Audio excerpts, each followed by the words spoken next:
everyone.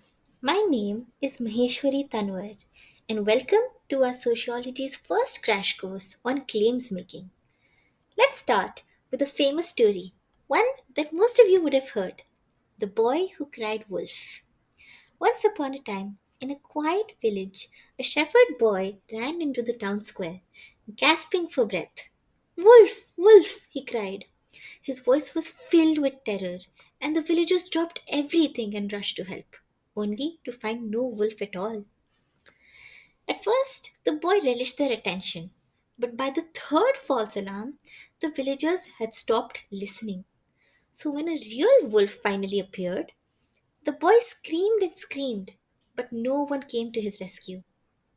Fast forward to today, we'll understand claims making with a modern day twist of the same nature: the boy who cried crisis. The village is now a modern city, and the boy is Jay Patel, a young journalist, and his cries are no longer heard in the village square but on social media. He types, "Breaking! Scientists warn that New Ford could run out of water within months." But just like the old fable, not everyone believes him. Some dismiss his warning as alarmism, while others call it a political stunt. And the real question is, how do we decide which warnings to take seriously? According to Joel Best, social problems don't just exist. Someone has to convince us that they're important. And this process is called claims making, where individuals, activists, journalists, and politicals define what a crisis is and why it needs attention. Why do some warnings get immediate attention? And why are some ignored until it's too late? To understand this, we need to break down the science of claims making, the process by which people define an issue as a social problem. Stage 1: Crying Wolf. What is a claim? A claim is not just a fact, it is an argument that presents itself as a social problem, and it has four key elements: the problem, as in what is the issue; the victims, as in who is affected; the villain, the one who is responsible; and the solution, as in what should be done. Jay Patel follows this formula pretty perfectly, and he declares that the problem is water scarcity, the victims are the people of Newford, the villain is the lack of government action, or actually the government inaction, and the solution is an immediate conservation policy. But a claim alone is not enough. A warning only works if people believe it, which brings us to the power of framing. The shape of the howl, media framing. When the boy in the village cried wolf, the way he framed his warning determined how people reacted. The same is true in the modern world, where Robert Entman explains that media framing is the process by which an issue is selected, emphasized, and interpreted. For example, Jazz water crisis could be framed as an urgent disaster that says New Ford will be dry in months, or something like a political scandal. The mayor is ignoring this crisis. Or a minor issue that says, here's just another dry season. The way a problem is framed determines whether people will see it as urgent or exaggerated. According to Weasley Lowry, media narratives shape public perception by choosing which voices to amplify and which ones to ignore. Which frame dominates and determines how the public reacts, and a single issue can be framed in many different ways. For example, crime rates in the US have been declining for decades, but the media coverage of crime has increased, and as a result, public fear of crime remains at an all time high, even when crime rates are historically low. We saw something similar in the 2014 Ebola outbreak in the United States. Widespread panic, with over 1,000 media stories in a single month, created a lot of panic among people, despite having less than actually 10 reported cases in the country. Jay knows what to make people care, and he needs dramatic headlines. He tweets, breaking news. Scientists are warning that New World could run out of water within 1 month or just a few months. And this triggers engagement. People start sharing, reacting, liking, and commenting on his post. Debates erupt on social media, news channels, everywhere possible. But still, not everyone believes him. The amplifier. Network micro celebrity activism.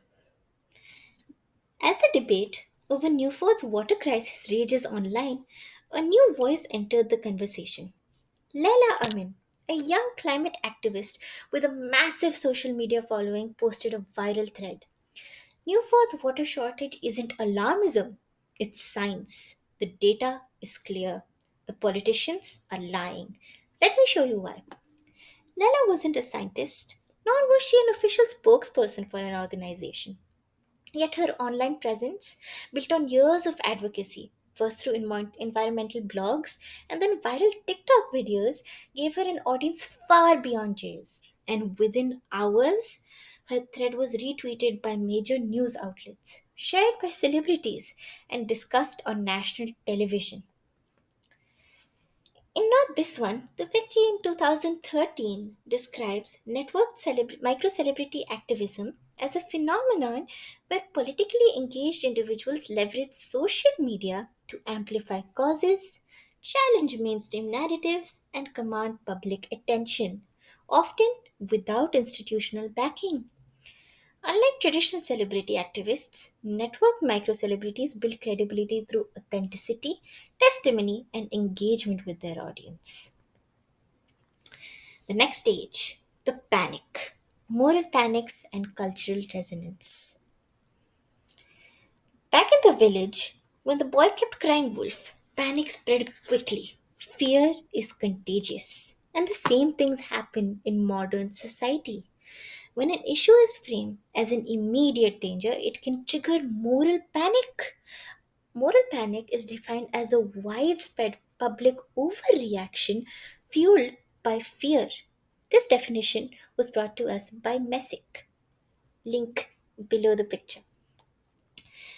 But why did this claim resonate deeply, and what are the features or the key ingredients of moral panic? Moral panic has five key ingredients. 1. Concern. People have to believe that the issue is serious. 2. Hostility. A villain is blamed. In our case, people started blaming the mayor of the city. 3. Consensus, a growing belief that action is needed.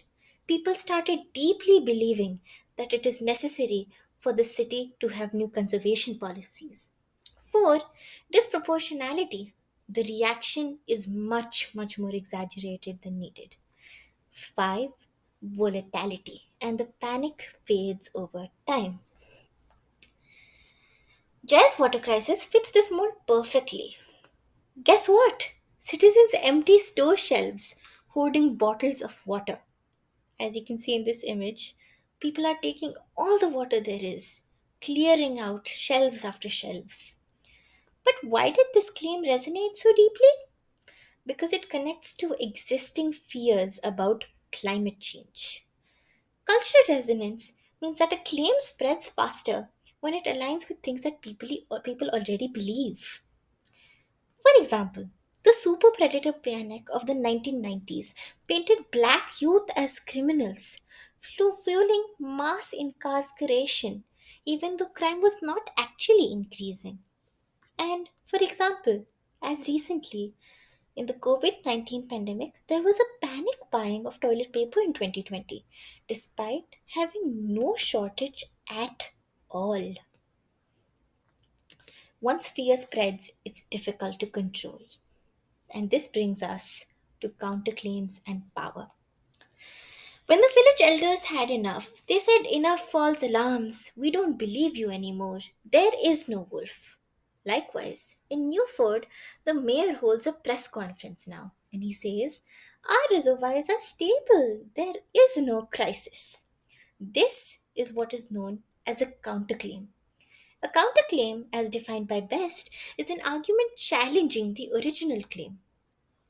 Those in power often control which issues get taken seriously. Corporations, politicians, and media outlets can shape narratives to serve their interests. Did you know tobacco companies spent millions funding studies to deny smoking caused cancer? They also spent millions of dollars in advertisements that promoted that smoking wasn't dangerous after all. But counterclaims are not always about denial because sometimes they can do something more dangerous. They can shift blame away from systemic issues. For example, when Hurricane Katrina devastated New Orleans in 2005, the media briefly turned its attention to the reality of concentrated poverty. Neighborhoods where a high percentage of residents fall below the poverty line and they were isolated from economic opportunities. Instead of facing the structural factors that left people feeling trapped, such as segregation, lack of transportation, and decades of disinvestment, people blame the victims and said they are the ones who failed to evacuate. In Newford, a similar dynamic unfolds. The mayor doesn't just say the water crisis is not real, he reframes the narrative. This is not a systemic failure. People just need to use water more responsibly. As William Julius Wilson 2008 explains, by individualizing responsibility, he deflects attention from government inaction. Jess sees the pattern.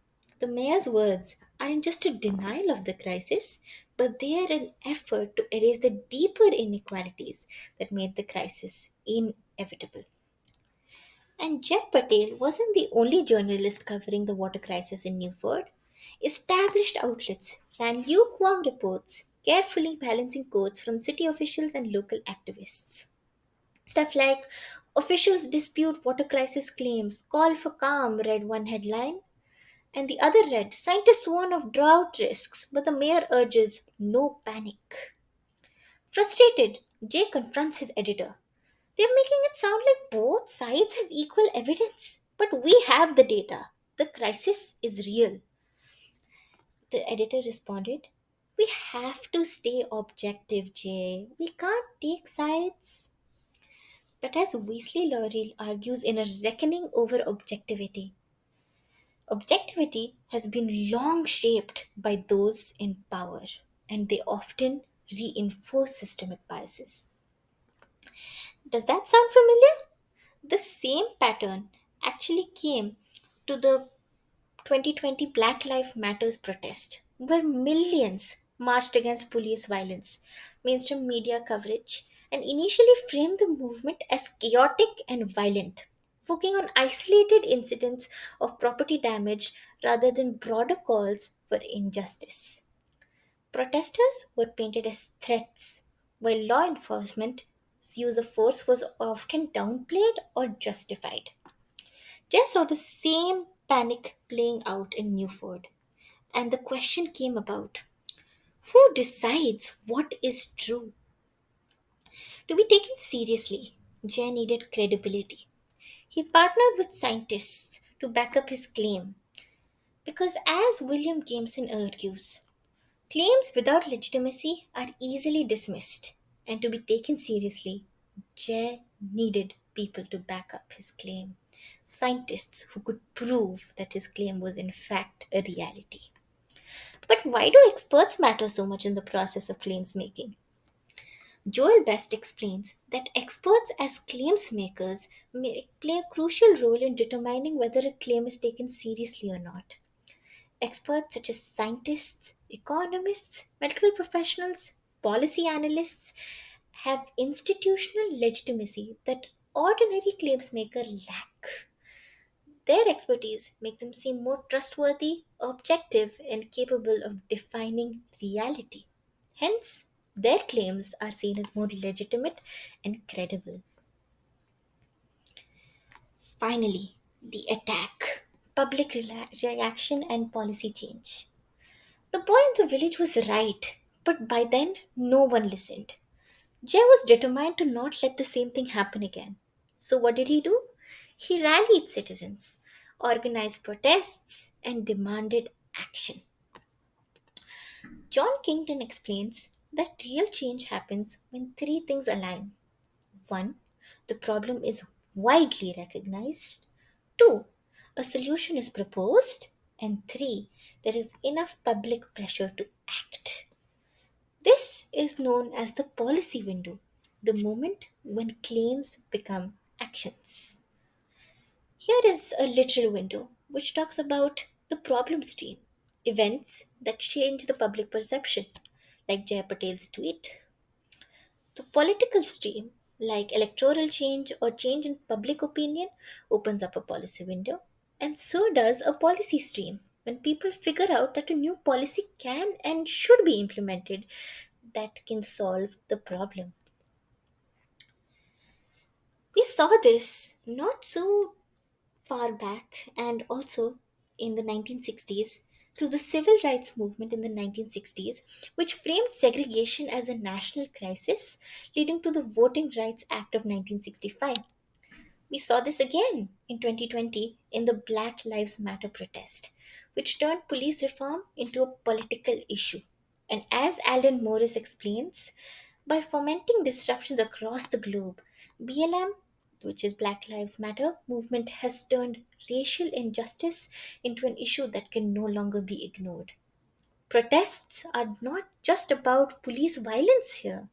They revealed broader systemic inequalities that black Americans face in wealth, health, and incarceration rates in the United States. And Jay saw the same momentum building in Newford.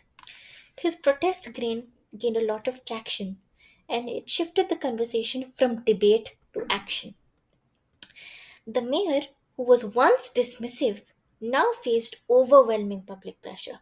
With cameras rolling and thousands of people watching, he finally signed a conservation law.